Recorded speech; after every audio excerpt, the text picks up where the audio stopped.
Hey guys, Frox here, hope you're all well. What you're looking at in front of you are the two faulty Nintendo GameCubes.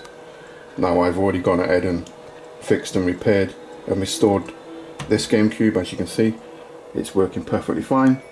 It's playing a bit of Luigi's Mansion. What I'm going to do today is move on to the second GameCube. So if you give me 5 minutes to set up, I'll crack on with that.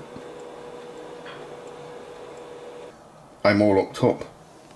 I've got power, I've got SCART, I've got controller, and I've got two memory cards plugged in there. You don't need the memory cards, but I thought I'd plug them in anyway. There's power on, we've got power light, and we've got audio, no video. Now there's a reason for that, and I'm going to explain it in a second. Now if I push the switch, which turns RGB off and switches over to composite video, you can see we've got a picture. Now there's a reason why this GameCube is not putting out RGB over the SCART output, the multi output, and I'll explain that now. Let me give you a bit of background about this GameCube. I got this from eBay. It was sold as not reading discs. However, we may have scored, I don't know yet, but we may have scored, and let me show you why. If I open the lid, the first thing that tipped me off to this GameCube being a little bit different than other GameCubes like we get in the UK. If we take a look at this sticker here, it's basically a warning sticker, but it has a number you can ring to get hold of Nintendo. Now if you look at the number, it's a 1-800 number. Now we don't have 1-800 numbers in the UK. We have 0800 numbers. I think a 1-800 number is a toll-free number in the US, I'm not quite sure. But in the UK we use 0800 numbers. And the thing that confirmed this being a US region GameCube, if I turn it upside down and show you the model number, we've got DOL, which basically stands for Dolphin, that's the code name of the GameCube, 001 USA. So yeah, this is an NTSC US GameCube. Now obviously the person selling it on eBay was probably, hopefully, trying to use Power Games with this thing. And yeah, if you put a Power Game in this thing, because it's region lock, it's not gonna boot a Power Game, it's only gonna boot US games. So what I've got to do now is try and find a couple of my US games. I got a couple. So yeah, I'm going to see if I can dig those out. I'm going to pop it into this GameCube, and fingers crossed, that's what the problem is. It won't boot Power Games, because obviously it's an NTSC GameCube. Because like I said, this was sold as not reading disc, and it's not going to read Power Games. So yeah, let me go and find that game. I'll pop it in this thing, and fingers crossed, hopefully it works. After about a 20-minute search, I'll find a US version of Resident Evil 0. So let's take the game out of the case and pop it in the GameCube, and fingers crossed we've scored. Come on, boot the game. What do you know? What do you know? It's booting the game. Unbelievable. Yeah, I bet you all the money in the world that was the thing. The person got this, he tried to boot Power Games on a US GameCube.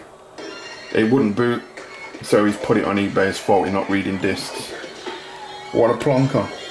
But hey, his loss is my gain. I got a US GameCube. Sweet. So yeah, this video looks like it's going to turn into a more of a restore, a ModChip install, because I want to put a ModChip in this, because obviously I want to boot Power Games on it. So yeah, we scored. Sweet.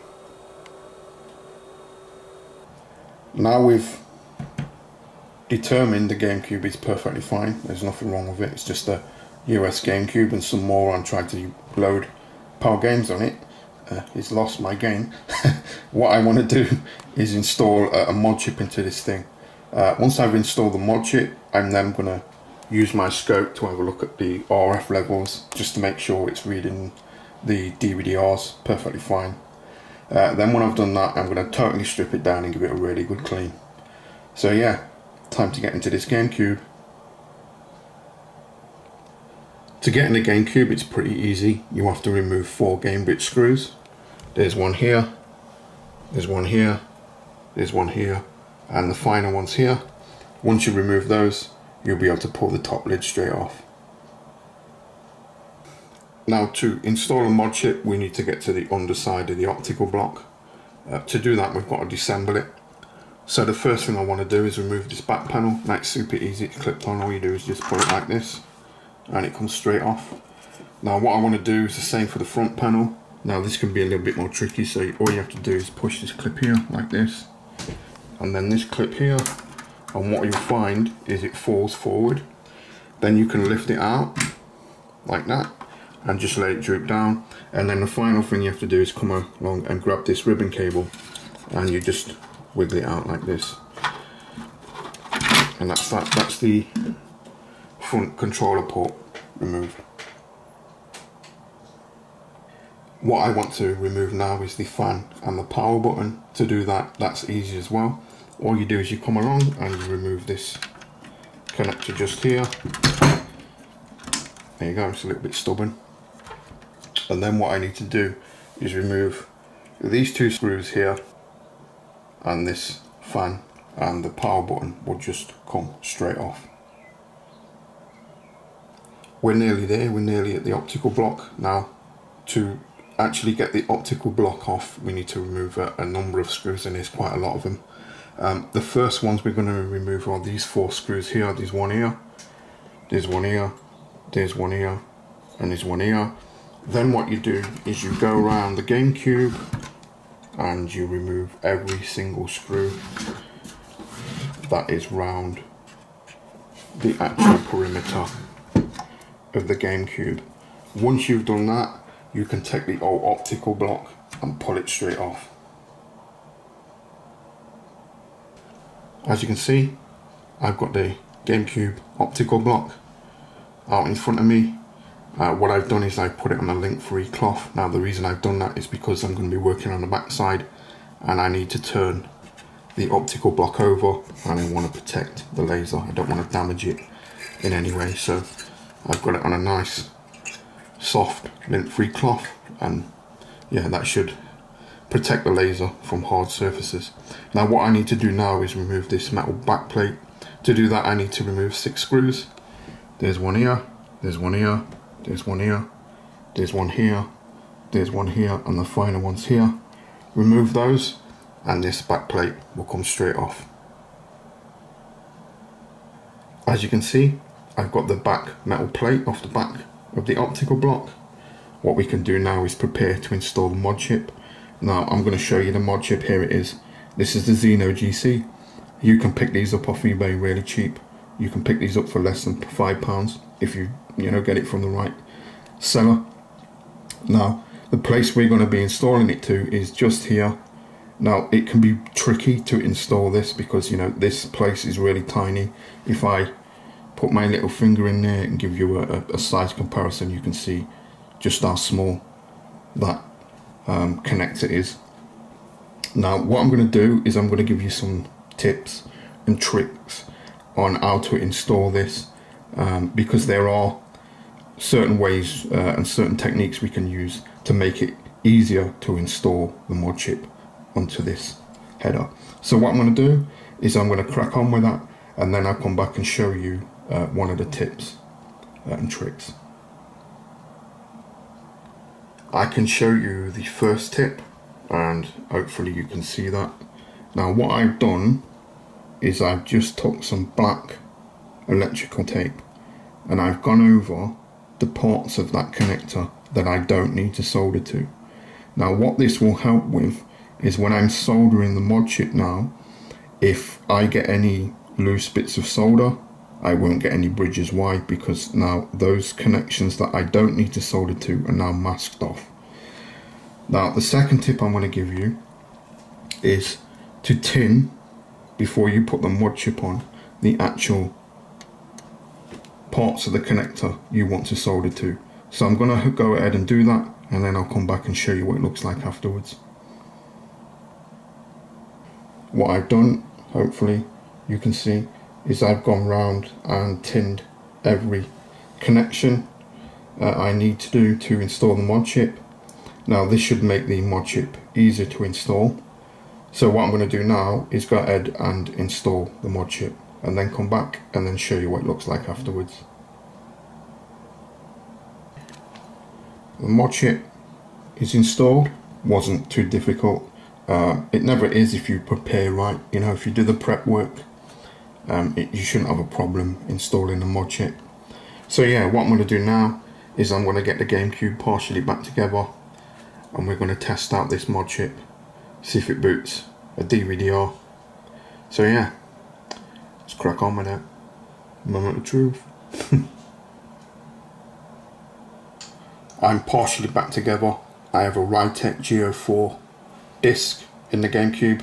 I'll tell you straight off the bat right now, there's no point you trying to use any other disc in the GameCube. It will just won't like it. So what you should use is Rytec Geo4 or Rytec Geo5 DVD-Rs, and the GameCube should like it. You may get the odd occasion where you have to readjust the pot so you can calibrate the laser a little bit, but it should be okay. As you can see, I've got a bit of Kenwick holding the lid sense button down because I can't film and you know, turn the power on and film at the same time. So yeah, let's test out that ModChip. So let's power on and see if it boots a Rytec Geo5 disc. And as you can see, it's booting the game. So that's a successful ModChip install. So what I'm going to do now is I'm just going to leave this for 10 minutes, and I'll probably try a couple of other games in there as well, just to see how the actual optical block is performing, and if I need to adjust it in any way.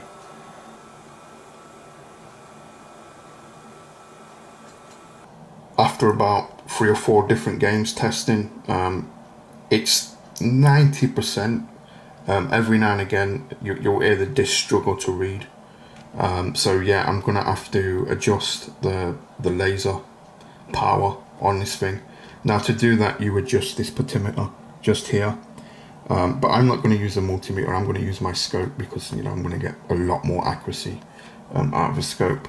Now it can be a little bit tricky because you have to run a flying lead off the GameCube optical block board. If you look at this point here, I don't know whether you can read the silk screen. It says RFP, and that's the RF test point. So I'm going to run a flying lead off that, and then I'll be able to use that to measure the laser power with my scope. And then what I'll do is I'll take my adjustment screwdriver and I'll just keep turning this pot, and I'll do it in 25 millivolt increments until I get to a point where the laser's reading a disc and I'm happy I'm not pushing too much power through it. So what I'll do is I'll crack on with that, and then I'll come back and then show you what the eye pattern looks like on my scope, and hopefully we'll be at a point where this thing is reading DVD-Rs, Rytec DVD-Rs, perfect. Hopefully you can see I've put a flying lead onto that RF test point. Now you should really test the RF point actually at that test point, but obviously once the GameCube's back together, there's no way I'm going to get my scope probe under there. So yeah, I've got a flying lead. So yeah, what I'm going to do is I'm going to calibrate this laser. You know, I'm going to check it out. Might have to add some power just by adjusting that potentiometer. So I'll go ahead and do that by using my scope, and then when I've done, I'll come back and show you what it looks like. Boy, I've scored with this GameCube. The laser in this GameCube is excellent, guys. It really is. It's one of the best I've seen. and I'll show you why. First, I've got the GameCube reading Rytech discs perfectly. You can probably hear Mario Kart running in the background, and it's not skipped a beat. It's been running for like 15 minutes now. Why? I've been calibrating this thing. I've got my scope probe connected to the flying lead that goes to the RF test point, and obviously it's grounded. Now if we take a look at my scope, you can see the eye pattern. Now if we count the vertical squares, there are 3 squares and we're on 50 millivolts per division. So that's 150 millivolts. And this thing is reading Rytech discs perfectly. Now normally you sometimes have to crank the GameCube up to like 250 before it reads Rytech discs perfectly fine.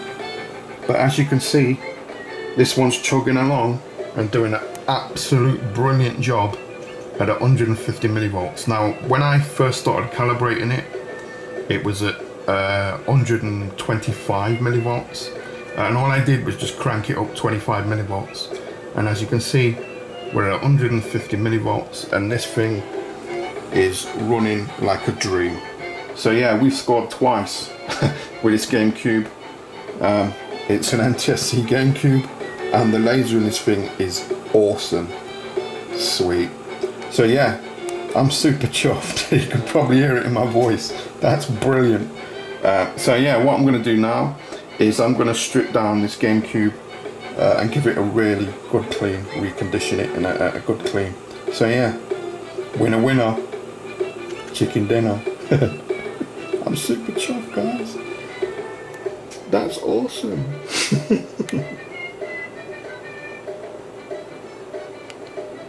The first part of the GameCube I want to strip down is pretty easy. It's this front plate for the controller port and the memory ports. Super easy to get the front plate off. All you have to do is remove these 2 screws and this front plate will come straight off. Seeing as we've already disassembled quite a lot of the GameCube, we might as well finish the bottom case off and get the guts out of it. So the first thing I want to do is remove these memory card port flaps. And now to do that, it's super easy. You just put a pick in the flap here and you pull it, and that's one out, and then you do the same on the opposite side, and that's it, it's out. Obviously it's shot on the floor, so I'm going to find it now.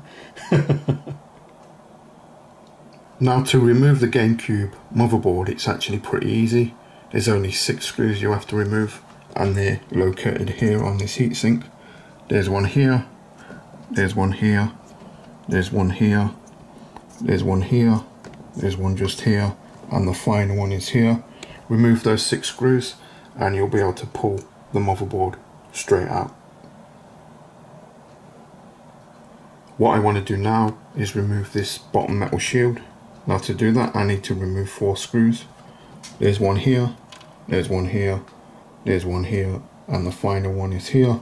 If I remove them, I should be able to pull this bottom shield off. The final PCB we have to remove from the bottom of the case is the power board. Now that's super easy to do. There's just 4 screws.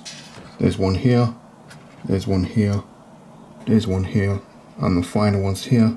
Remove those and the power board will pull straight out.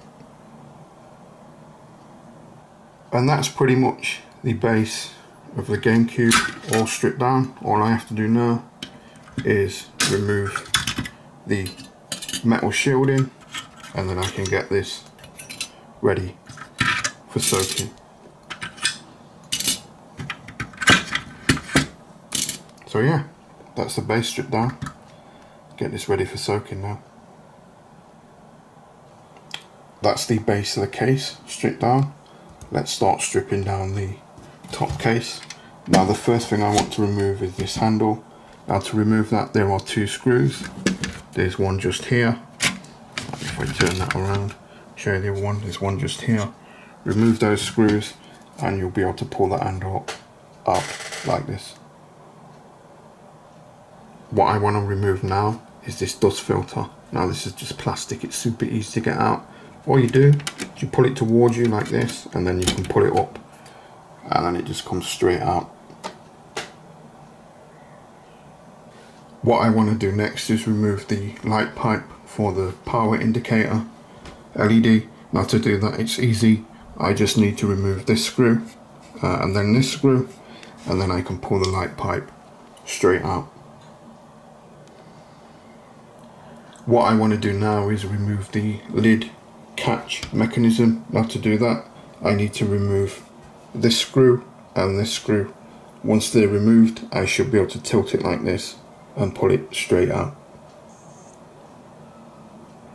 Now the next thing I want to do is actually remove the lid itself. Now to do that, I need to remove this screw and take out this bracket. It should just pull out like this once I remove the screw, and I need to remove this screw and do the same with this bracket. However, you may be able to see a spring there. You're going to need to be careful if you're going to do that, because if you don't, that spring could fly across the room. So yeah, I'll get those two undone and I'll get the lid off. What I need to do now is remove the power button, the reset button, and the lid catch button. Now all three come out the same way. They're very easy to get out. All you do, if we take a look at the power button, there are two tabs either side. All you do is you push these together, and then you can push the button through, and I'll need to do that with the reset button and the lid catch button. And the final thing I need to do is remove the GameCube logo medallion from the top lid. Now it's super easy to do. We do the same thing we did with the buttons. All we do is we push these two tabs together and the medallion will push straight through. That's the GameCube totally stripped down. Time to get all these parts in soak and then give them a really good clean. As you can see, I've got all the GameCube case parts soaking in the bath. What I'll do is I'll leave that for half an hour, then come back and give it all a really good scrub and clean. While that stuff is soaking in the bath, what I'm going to do is I'm going to quickly replace this horrible orange LED that there is on the GameCube. I hate it, it just makes the GameCube look cheap. So I'm just going to desolder this and I'm going to solder in a nice blue LED. So I'm going to come along, put the soldering gun,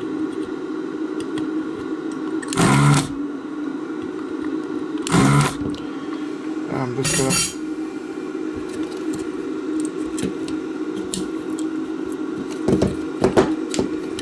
get rid of the old orange LED, and now I'm going to solder in a nice blue one. And that's the new blue LED soldered in place. That's the GameCube all cleaned. Time to put this mess all back together again. Now what I want to do before I put the lid on is take a Q-tip with a little bit of IPA on it, and I'm just going to give the laser lens a quick wipe with that alcohol, and then I can put the lid back on and wrap up the video. As you can see, we're all bolted back together. Now I've got the purple GameCube out as well. I'm probably going to mod this like I did the American GameCube, but I might make a video, I might do a vlog, just a quick vlog video of me installing the ModChip into this GameCube. But yeah, let's get this one up and running. So let's get a game in there. I've got the Legend of Zelda Twilight Princess. Let's pop it into our US GameCube. Power on, and we should get a boot.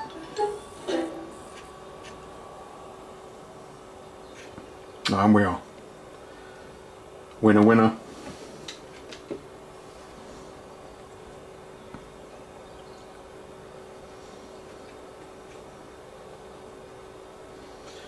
So yeah, there you go guys. Hope you like this video. Please give it a big thumbs up. Like, comment, subscribe. All the usual stuff. And as always, I'll catch you on the next one. Winner, winner. We got a US GameCube. Sweet.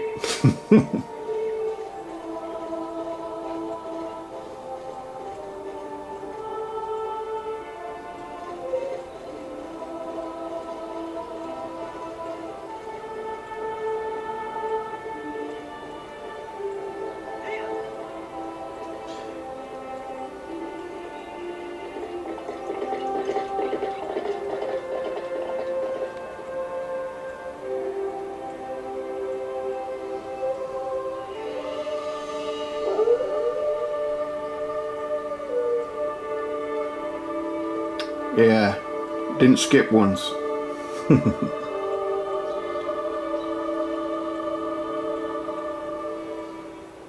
Catch you next time, guys.